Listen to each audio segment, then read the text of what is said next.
अस्सलाम वालेकुम वरहमतुल्लाहि वबरकातुहू। रसूलुल्लाह ख़ातमुन नबिय्यीन सल्लल्लाहु अलैहि व आलिहि व अस्हाबिहि वसल्लम ने अरशाद फरमाया, जिसने नमाज फ़जर जमात से पढ़ी फिर बैठकर अल्लाह का जिक्र करता रहा यहाँ तक कि सूरज निकल गया, फिर इसने 2 रकअतें पढ़ी तो इसे एक हज और एक उम्रे का सवाब मिलेगा।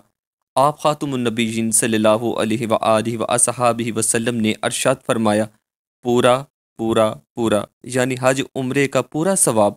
जामे अल तरमज़ी 586। सुबहान अल्लाह। दोस्तों, देखो कितनी प्यारी और कितनी अहम हदीस पाक है। मैं अपने तमाम नाज़रीन से गुजारिश करूँगा कि नमाज फ़जर को वो बाजिमा लाजमी पढ़ा करें और इसके बाद अल्लाह का जिक्र लाजमी करा करें। अल्लाह की ज़ात आपको इस हदीस पाक पर अमल करने की तौफीक अता फरमाए। दोस्तों, इस हदीस पाक को अपने दोस्तों के साथ सदका जारिया के तौर पर भी लाजमी शेयर करें और मेरे इस चैनल शान इस्लामिक शॉर्ट्स को लाजमी सब्सक्राइब कर लें। अस्सलामु अलैकुम वरहमतुल्लाहि वबरकातुहू।